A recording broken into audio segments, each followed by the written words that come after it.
What's up my loves, my name is Paige, this is Paige with Paige, and today we're going to be doing 5-star predictions, review and new.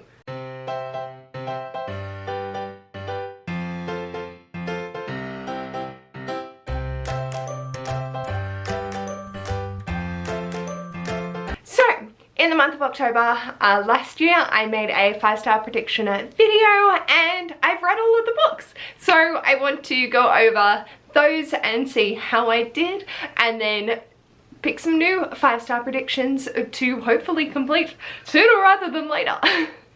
Now, I did have 5-star predictions, but one of those was an author, so I have read both of those books and I can talk about those as well. So let's have a look and see what they were. I'm hoping to have these read before midway of next year, so then I can do a wrap up of this video and then do another lot. Oh my god! The midway of... I actually did my timing goal unintentionally.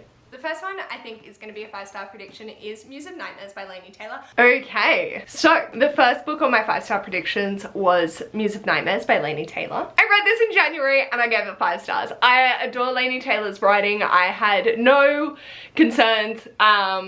That's a lie. I did have a little bit of a concern that it wasn't going to hold up and be as amazing as or conclusive as I wanted it to be, but it totally lived up to my expectations. I adored it and I think it's a fantastic duology. Laini Taylor can do no wrong in my books, so yeah. A little bit of an easier prediction knowing that I've loved everything else that she's written, but I was a little bit concerned that it wasn't going to wrap up the way that I wanted it to. So, first one, yes! Woo! Alright, what's next? Next is a recent 5-star prediction, and that is The Hero of Ages by Brandon Sanderson. Ooh, alrighty. So the next one was Hero of Ages by Brandon Sanderson. So this is the conclusion to the first era of Mistborn, and I adored it. Sandy knows how to hurt my soul. I was not prepared for the feelings. I should have been. Knowing Sanderson's writing, I should have been prepared, but I was not. I loved following our characters and just seeing the overall progression of the final story. I cannot wait to continue on with Sandy in different ways. I have read Skyward, so yeah, I definitely want to keep going with his Cosmere series, and I'm very happy that this concluded in a satisfactory way that just hurt me on so many different levels, but I enjoyed the entire process. Next. The next is my little cheat, and that is With the Fire on High and the Poet X by Elizabeth Acevedo. Right, okay, so the next was my little cheat, and that was Elizabeth Acevedo as an author. So I had 2 books, so it wasn't really 5-star predictions, it was 6, but because of the author, yeah, cool.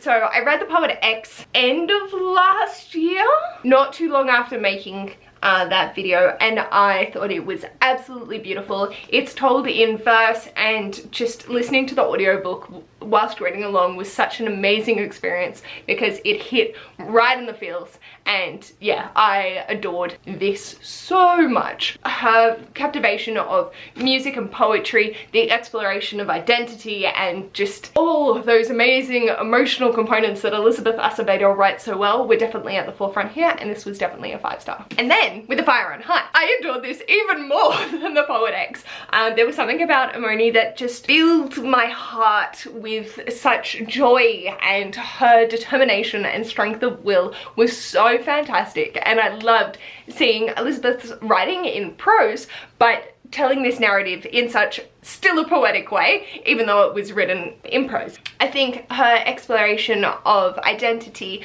sense of self, resilience, and just exploring such hard-hitting topics of teenage pregnancy and motherhood, being from a poor socioeconomic status, so having to make things work, raise all the money to be able to actually do the things that you want to be able to do and get into the programs that you want to get into. Like, that is so challenging, and Elizabeth Acevedo nailed it. She fucking just presented such an amazing story, and yeah, if you haven't picked up any of her work, I would highly recommend it. This has to be my favorite out of the ones that I have read, and the descriptions of food were just brilliant. Alrighty, let's see what's next. My 4th 5-star prediction is Know My Name by Chanel Miller. Alrighty, so the next 5-star prediction was Know My Name by Chanel Miller. It sits on my favorite shelf. I adored this. It was so harrowing. It made me angry.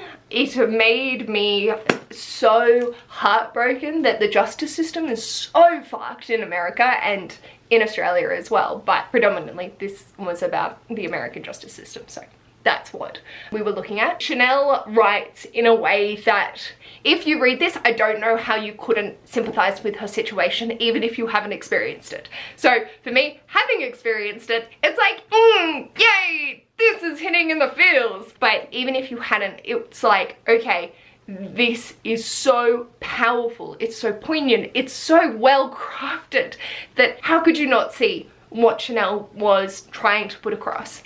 The quotes in here just, like, I highlighted whole sections because it just makes so much sense. And like her talking about the defense for Brock, and it's somehow it had become all of our faults except his.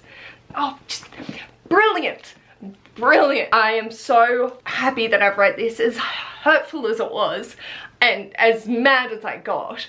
I couldn't imagine not having read this now that I have. It's one of those books that are going to stick with me forever, and I just need it always to be accessible so then I can recommend it to others. I haven't talked about it in ages, and for me ages could be like a month, but I felt like I haven't mentioned it in a little while, but it's absolutely one of my favorite reads of 2020 and one of my favorites of all time. And then finally, 5-star prediction.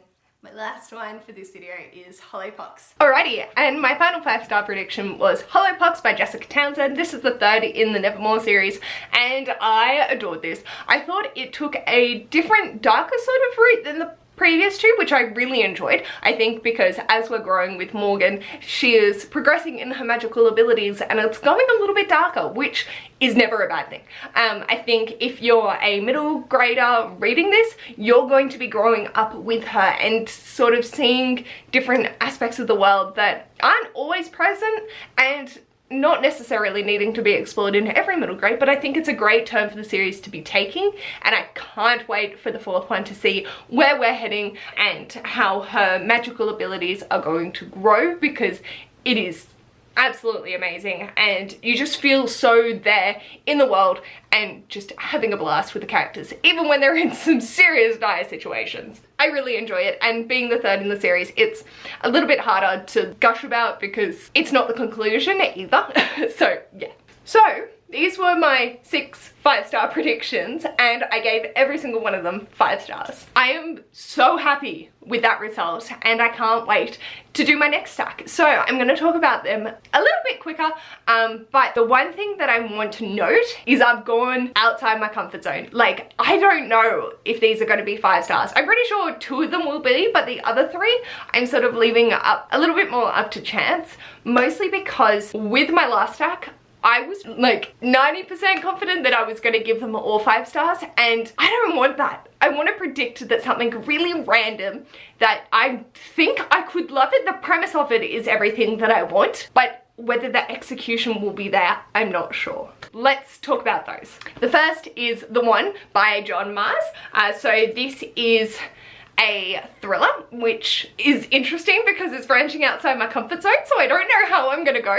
If it's too scary, then I might not be able to give it 5 stars just because of me as a person. But essentially what it's doing is a quick DNA test will tell you who your perfect partner is, and then I know there's aspects of a serial killer that gets matched with someone, and it's just seems amazing. So I'm very curious. I don't know much, but what the reviews I have heard have mostly been 5 stars, and I feel like this is going to be a good balance of thriller elements without being too outside my comfort zone, having a little bit of that speculative sci-fi element of technology progression and doing the DNA tests, and I think it could explore some really interesting topics. So here's hoping that it pays off. Next is a little bit of one that I'm pretty sure I'm gonna give it 5 stars, and that's Take a Hint, Danny Brown by Talia Hibbert. I do want to have one that I feel confident in. The rest I'm sort of like, this could go either way. But Take a Hint, Danny Brown is the second in the Brown series. I read Get a Life, Chloe Brown, and absolutely adored it. I thought it was wonderful. I love Talia Hibbert's writing. Her steamy scenes are just, yes. And I feel like I'm going to continue on the loving trend of this. I believe Danny is a bisexual, which is great for something that relates to my own identity. I love that it's exploring a fake relationship and then like all these other little elements, and I think it's a grumpy man with a bubbly, fun, quirky female, so I think that's going to be a really interesting dynamic and I can't wait to pick it up.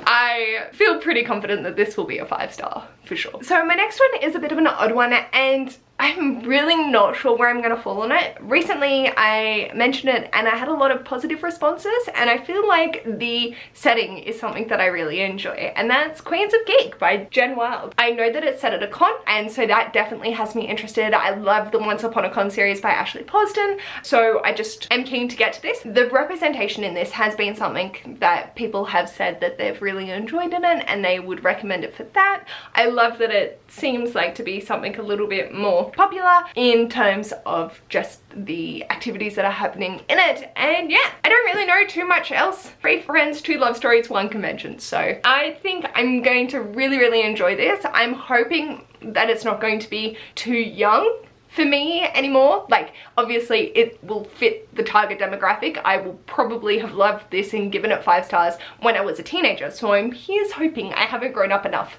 that I'm still gonna love this regardless. Next is Asking For It by Louise O'Neill. Again, heard people talking about this recently and they were like, I love this. I think this has the most mixed reviews that I've probably heard, but I still feel like the topic matter is something that is always going to resonate with me. And that is because the synopsis says, the next day she wakes on the front porch of her house. She doesn't know how she got there. She doesn't know why she's in pain, but everyone else does. Photographs taken at the party show in great detail exactly what happened to Emma that night, but sometimes people don't want to believe what's right in front of them, especially if the truth concerns the town heroes. A brave, bold and important novel about sexual consent and betrayal, victim blaming, and the truth in the age of smartphones. So I think that and Only Ever Yours will potentially be like 2 that really resonate home. So yeah, I definitely want to get to this sooner rather than later. I have been saying that for a little while with these, but it's definitely high priority because it's one of those books that I know I'm going to rate highly. I'm going to be mad. But I think it's important and I would like to be able to recommend this to teenagers, but I need to read it first to know if it would be suitable or not. And finally, the one that's the most intimidating on this list is Plain Bad Heroines by Emily M. Danforth, who wrote The Miseducation of Cameron Post. Very different vibes. This is my vibe, so is Cameron. I have a confliction. We're gonna go with this as a 5-star. I don't even know how to describe this. I feel like this is going to be very impactful in the fact that I might just read the synopsis. 1902, Brookhaven School for Girls. Students Flo and Clara are madly in love with each other, as well as completely obsessed with the story of Mary McLean, the scandalous debut memoir by 19-year-old McLean. A few months later, they are found dead in the woods after a horrific wasp attack, the book lying next to their intertwined bodies. Within 5 years, the school is closed, but not before 3 more people die on the property, each in a troubling way. Over 100 years later, Brookhaven opens its doors once more when a crew of young actresses arrive to film a high-profile movie about the rumoured Brookhaven curse. And as past and present become grimly entangled, it's soon impossible to tell where the curse leaves off and Hollywood begins. So that just sounds fascinating. Like, that's all I need to know. I'm gonna give it a shot and see how we go. It is a chunky monkey, but this will be helping to read my rainbow and also over 500 page goal, so not too mad. Hopefully I do get to this by the end of the year. I would really love to do that. So I went for quite the colourful stack this time and I'm very excited to get to all of these. I honestly think any and all of them will be 5-star predictions, obviously. So here's hoping that these are as successful as my last round of 5-star predictions. Let me know in the comments what's a 5-star prediction that you have for the upcoming next 6 months to a year. And yeah, I'm so excited to get to all of these. I can't wait. If you like this video, feel free to give it a big thumbs up. And if you'd like to see more of this mess, feel free to subscribe. And I'll hopefully see you in my next video. Bye!